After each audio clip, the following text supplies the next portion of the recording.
तो आज हम जो है unit 1 oscillation and wave motion के इम्पॉर्टेंट क्वेश्चन के सॉल्यूशन के बारे में देखने जा रहे हैं। ठीक है कि इसके पहले मैंने आपको पिछले वीडियोस में इम्पॉर्टेंट क्वेश्चन शेयर किया था।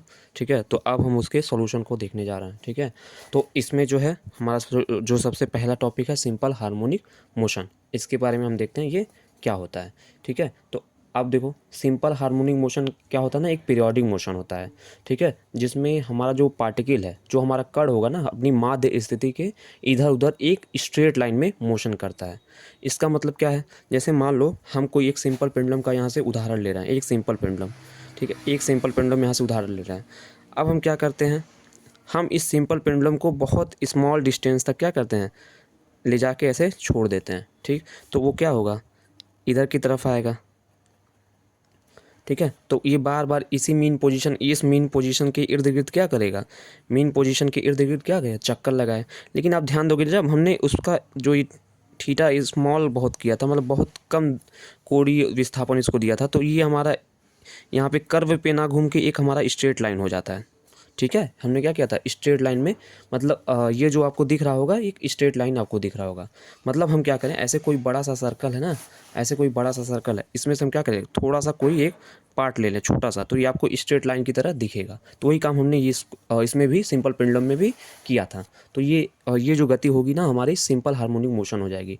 फिर हम बोल दे रहे हैं कि सिंपल हार्मोनिक मोशन जो है, सरल आवर्त गति जो है, एक विशिष्ट प्रकार की आवर्त गति है, जिसमें कण जो है, मतलब जो पार्टिकल है, अपने मीन पोजीशन मतलब माध्य स्थिति के इधर उधर एक सरल रेखा में क्या करेगा, गति करता है।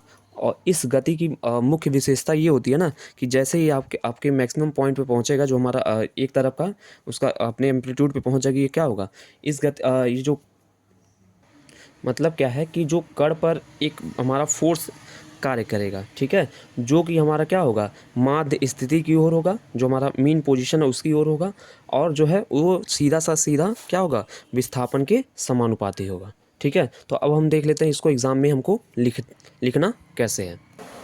अब यहाँ ध्यान दो, हमें इसको लिखना कैसे है। तो यहाँ पे देखो ये लिखा गया है कि सरल आवर्त गति एक विशिष्ट प्रकार की आवर्ती गति है, जो हमने पहले बताया था। इसमें क्या होगा, कण जो होगा अपनी माध्य स्थिति के इधर उधर क्या करेगा, एक सरल रेखा में गति करेगा। ये लाइन बहुत इंपॉर्टेंट है। ठीक है, इस गति की मुख्य विशेषता क्या है कि कण पर कार्य करने वाला प्रत्यानयन बल, रिस्टोरिंग फोर्स, हमेशा क्या होगा, माध्य स्थिति की ओर होगा, और वो विस्थापन के सीधे समानुपाती होगा। ठीक है, तो आपका जो सिंपल हार्मोनिक मोशन का जो आपको यहाँ पे समीकरण दिख रहा होगा, जो हमारा रिस्टोरिंग फोर्स है वो हमारा क्या है, प्रोपोर्शनल टू विस्थापन के है। ठीक है, ये माइनस साइन क्यों लगा है, जैसे आप यहाँ पे मान लो यहाँ पे आप ये सिंपल पेंडुलम देख रहे होगे, तो फोर्स अगर डिस्प्लेसमेंट हमारा इधर की तरफ हो रहा था, तो फोर्स जो हमारा रिस्टोरिंग फोर्स है वो हमारा उसके विपरीत दिशा में लग रहा है। तो ये माइनस साइन यही दिखा रहा है कि ये जो फोर्स है ना, उस विस्थापन का वो विरोध करेगा, मतलब जो है उस कण को, उस पार्टिकल को अपने मीन पोजिशन पर लाने का प्रयास करेगा। ठीक है, अब देखो यहाँ पे जो एफ क्या है हमारा, वही रिस्टोरिंग फोर्स है, और जो हमारा ये यहाँ पे आपको ये दिख रहा होगा, जो की दिख रहा होगा, वो हमारा स्प्रिंग कांस्टेंट होता है, जिसको फोर्स कांस्टेंट भी बोलते हैं। जो हमारा एक्स है वो हमारा क्या है, संतुलन की स्थिति से हमारा जो विस्थापन है उसको दिखा रहा है। और नेगेटिव साइन क्या दिखा रहा है यहाँ पे, बल की दिशा जो है हमारा विस्थापन के हमेशा विपरीत होगी।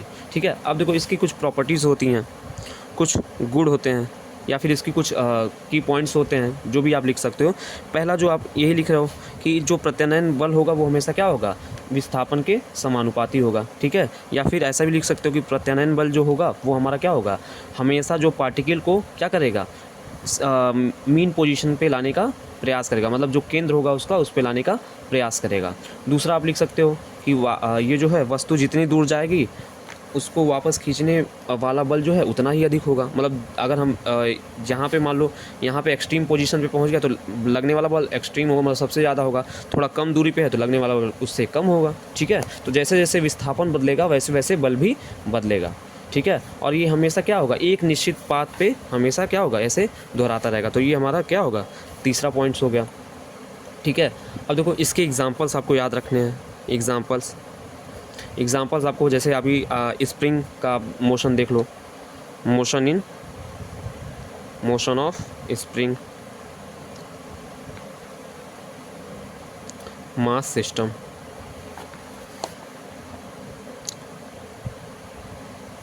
दूसरा जो हमारा सिंपल पेंडुलम है,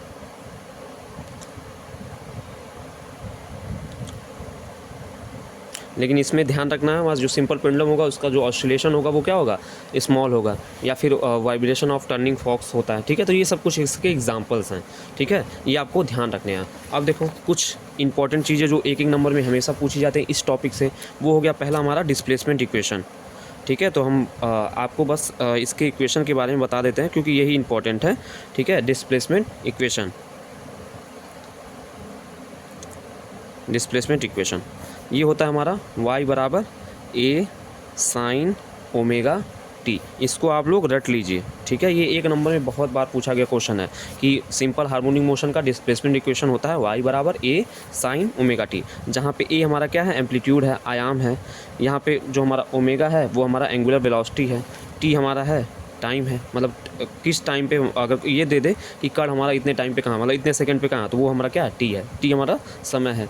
वाई हमारा क्या है, displacement of the particle at time T, मतलब समय टी पर कण का विस्थापन। ठीक है, तो कोई भी आप इक्वेशन लिखते हो ना एग्जाम में, तो कौन कौन से टर्म क्या क्या चीज़ें बता रहे हैं उसको आपको लिखना ज़रूरी है। ठीक है, अब यहाँ से देखो, जैसे आप अगर ध्यान दोगे कि अगर हम क्या करें, यहाँ पे जब हमारा जब मीन पोजीशन पे होगा, ठीक है, मीन पोजीशन पे होगा, मतलब उस समय हमारा क्या होगा, टी बराबर 0 होगा। अगर मीन पोजीशन पे है तो वहाँ पे टी बराबर 0 हो जाएगा। उस हिसाब से अगर आप देखोगे एट मीन पोजीशन, मतलब क्या है, जो हमारा पार्टिकल है वो हमारा क्या है, मीन पोजीशन यहाँ पे है, तो यहाँ पे टी बराबर 0 होगा। ठीक है, अगर टी बराबर 0 होगा तो वाई बराबर क्या हो जाएगा, ए साइन ओमेगा टी क्रॉस 0।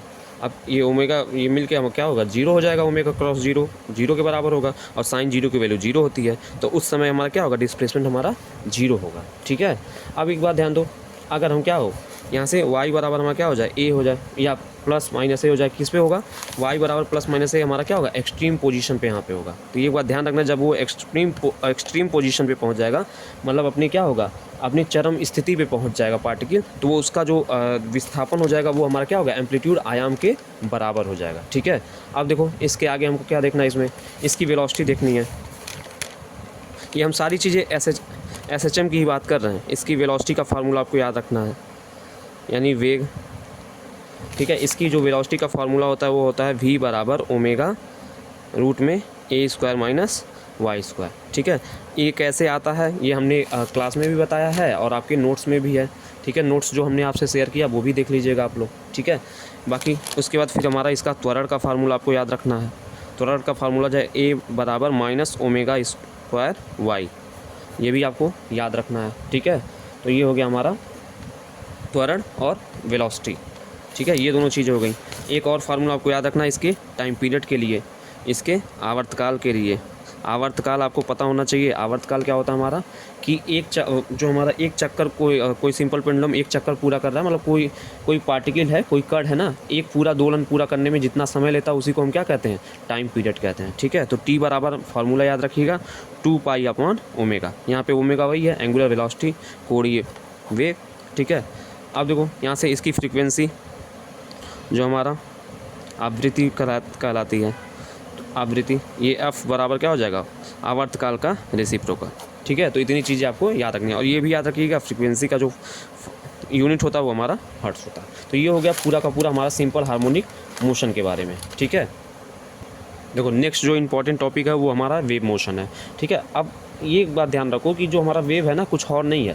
जैसे हम क्या करें, वेव जो हमारा वेव मोशन है, ठीक है, वेव मोशन क्या है हमारा, कि जो हमारा वो एक तरीके का ये प्रोसीजर, मतलब प्रक्रिया है जिसमें क्या होगा, जिसके द्वारा पदार्थ का हम क्या करें, कोई स्थानांतरण ना करें, मतलब जो कण कहाँ जहाँ पे है पदार्थ में वो वहीं पे बना रहे, लेकिन जो ऊर्जा हम उस एक साइड में उसको दे रहे हैं ना, मतलब एक स्थान से दूसरे स्थान तक पहुँच जाए। ठीक है, तो हम जो क्या कहते हैं कि जो हमारा तरंग गति होता है ना, इसमें जो उसके पार्टिकल जो वाइब्रेट कर रहे हैं वो केवल अपनी माध्य स्थिति के इधर उधर वाइब्रेट करेंगे। जैसे आप एग्जांपल अगर लोगे तो जैसे आप पानी में एक पत्थर, अगर शांत पानी रखा हुआ कहीं पे, एक पत्थर फेंकोगे तो उसमें आप देखोगे ना, वहाँ पे ऐसे ऐसे ऐसे ऐसे क्या होगा, यहाँ पे ऐसे ऐसे ऐसे ऐसे, मतलब पत्थर यहाँ पे अगर आप फेंक रहे हो तो ऐसे ऐसे ऐसे ऐसे यहाँ पे यहाँ से पानी की सतह के ऊपर क्या होगा, ऐसे तरंगे बनने लगेंगी। तो ये क्या है, तरंग गति है। इसमें क्या होगा, जो पत्थर के पास वाला जब हम उसको गिराते हैं, मतलब हमने क्या किया, पत्थर पे कार्य किया ना, मतलब उसको क्या किया, वो उसको नीचे की तरफ फेंका, तो वो कार्य क्या होगा, यहाँ पे जाएगा, ये ऊर्जा के रूप में संचित हो जाएगा। ठीक है, मतलब ये जो पार्टिकल से टकराएगा जब पानी के,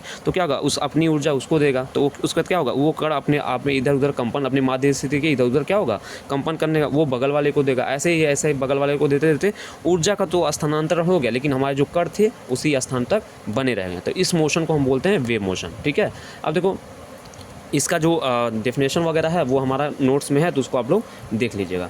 अब देखो इसकी विशेषताएं कुछ होती हैं, आपको याद रखना। जैसे हमने बोला कि ऊर्जा जो है एक स्थान से दूसरे स्थान तक क्या होगी, पहुंच जाएगी। ठीक है, ऊर्जा जो होगी इसकी एक स्थान से दूसरे स्थान तक पहुंच जाएगी, लेकिन जो हमारा पदार्थ है वो अपने स्थान पे ही बना रहता है। ठीक, अब दूसरी चीज़ इसमें तीसरा आप क्या लिख के आओगे, इसमें ये तीसरा ये लिख के आओगे कि जो हमारे माध्यम के कण है ना, वो हमारे क्या होंगे, अपनी माध्य स्थिति के ही आसपास कंपन करते हैं। ठीक है, ये लिखना बहुत ज़रूरी है। और देखो तरंग गति जो हमारी होती है वो दो प्रकार की होती है, आगे हम देखेंगे भी। पहला अनुप्रस्थ होती है, दूसरा हमारा अनुदैर्ध्य होती है, यानी ट्रांसवर्स वेव मोशन, जिसको हम अनुप्रस्थ बोलते हैं, अनुप्रस्थ तरंग गति। और दूसरा होता है हमारा लॉन्गिट्यूडनल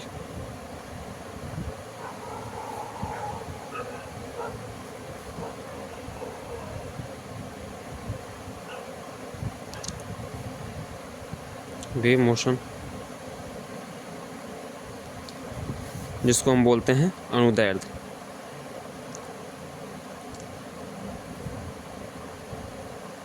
अनुदैर्ध्य तरंग गति। देखो अब अनुप्रस्थ की ही बात कर लेते हैं। अनुप्रस्थ क्या है, मतलब जो हमारा जो अनुप्रस्थ अगर हम तरंग गति को डिफाइन करें ना, तो अनुप्रस्थ तरंग गति उस प्रकार की तरंग गति है जिसमें हमारा जो माध्यम के कण हो वो क्या हो, अपनी माध्य स्थिति के ऊपर नीचे संचरण की दिशा में, जो तुम्हारा तरंग चल रहा है ना उसके डायरेक्शन की दिशा के लंबवत कंपन करें। ठीक है, इसमें क्या होगा, जो हमारा इस गति में क्या होगा, जो तरंग है एक दिशा में आगे की तरफ बढ़ेगी और जो कण होंगे उसके क्या होंगे, उसके लंबवत कंपन करेंगे। ठीक है, जैसे आप यहाँ पे ध्यान दो, हम क्या करें, इस तरीके से एक वेव बना है, तो यहाँ पे आप ध्यान दोगे कि हमारा जो वेव चल रहा है किस तरफ चल रहा है, जो हमारा तरंग चल रहा है वो इस तरफ चल रहा है, लेकिन जो इसके पार्टिकल्स हैं क्या हो रहे हैं, इसके लंबवत यहाँ पे कंपन कर रहे हैं। ठीक है, तो ऐसी गति को हम क्या बोलेंगे, अनुप्रस्थ तरंग गति, जहाँ पे जो माध्यम के कण हैं वो तरंग के चलने की दिशा के क्या हो, लंबवत गति करें। ठीक है, इसको भी आप लोग नोट से देख लीजिएगा, इसका डेफिनेशन वगैरह, और इसका एग्जाम्पल आपको ज़रूर लिख के आना है। एग्जाम्पल आपको ज़रूर लिख के आना है। एग्जाम्पल क्या होगा इसमें, एग्जाम्पल हमारा क्या हो गया, इसमें जो हमारा अभी हमने बताया जल की सतह पर बनने वाला, जल की सतह पर, अंदर नहीं, जल की सतह पर बनने वाला तरंग, बनने वाली तरंग, ये इसका पहला एग्जाम्पल हो गया। दूसरा एग्जाम्पल इसका क्या हो जाएगा, प्रकाश तरंगे, प्रकाश तरंगे।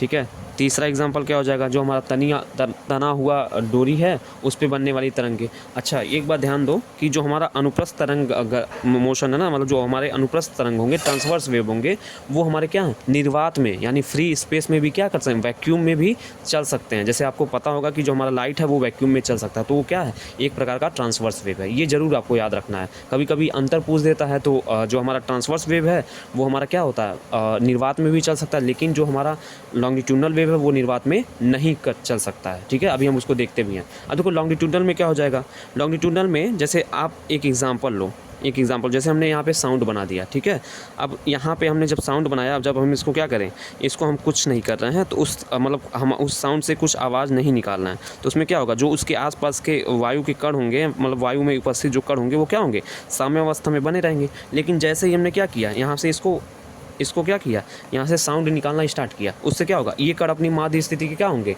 कंपन करने लगेंगे। ठीक है, अपनी माध्य स्थिति के इधर उधर क्या होंगे, कंपन कर लेंगे। तो ये क्या होगा, कंपन करता हुआ इससे टकराएगा तो अपनी एनर्जी इधर देगा, इससे टकराएगा अपनी एनर्जी इधर देगा।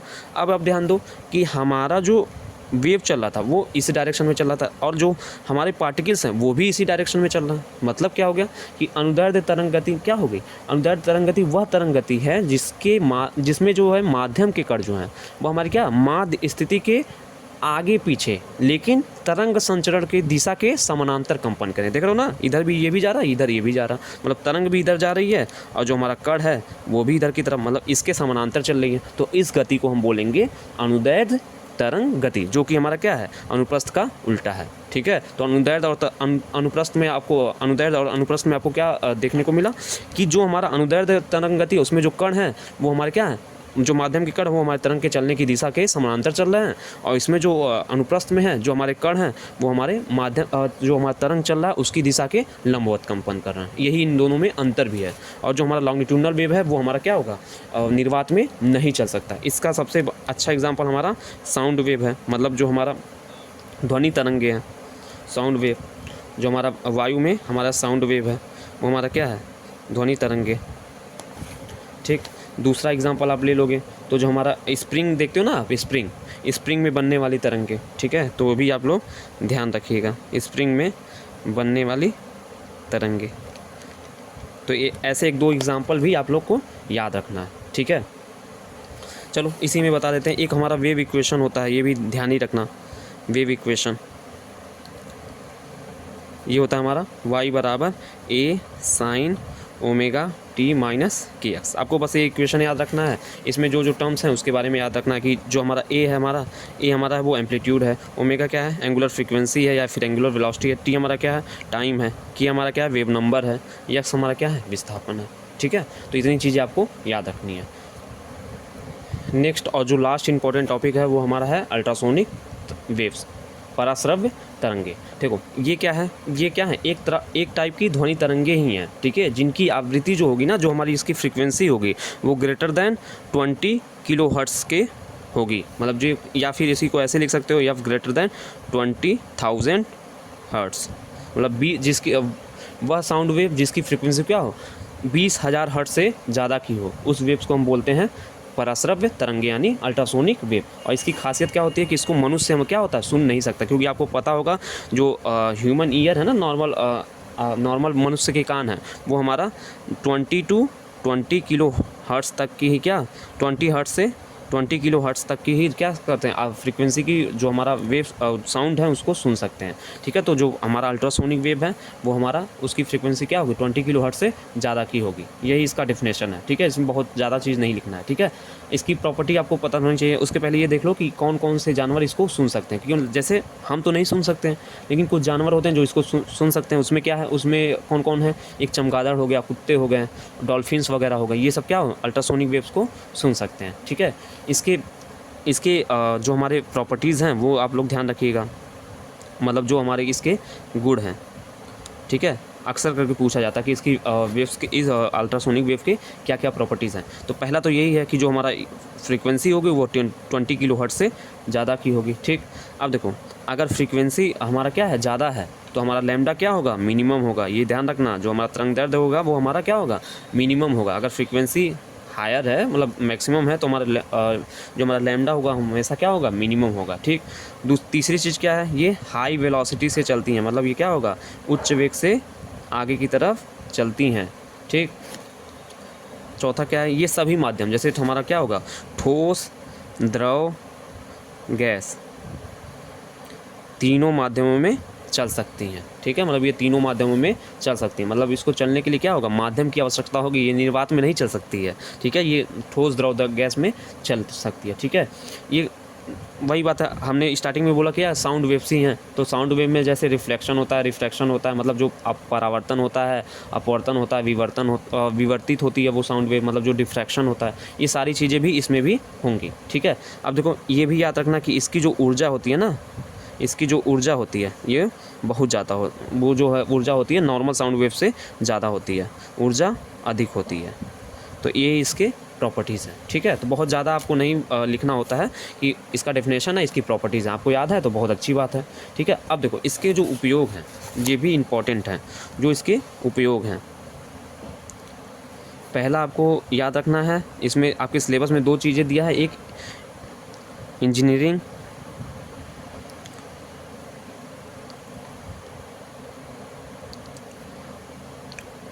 उपयोग। ठीक है, इसमें देखो, इसमें सबसे पहला क्या है आपको याद रखना है, जैसे मान लो कोई भी धातु है ना, कोई भी मैटर है, ठीक है, उसके जो या फिर मशीन है, बड़ी बड़ी मशीनें हैं, उसमें अगर कहीं दरार पड़ गया ना, तो उसको मतलब देखने चेक करने के लिए हमारा अल्ट्रासोनिक वेव यूज़ होता है। दूसरा, समुद्र की गहराई नापने के लिए भी क्या होगा, पानी के नीचे या फिर पानी के नीचे वस्तुओं का पता लगाने में भी हमारा अल्ट्रासोनिक वेव यूज होता है, जिसको हम कौन सा सिस्टम बोलते हैं, सोनार सिस्टम। मतलब सोनार सिस्टम में भी क्या होगा, हमारा जो अल्ट्रासोनिक वेव है वो यूज होगा।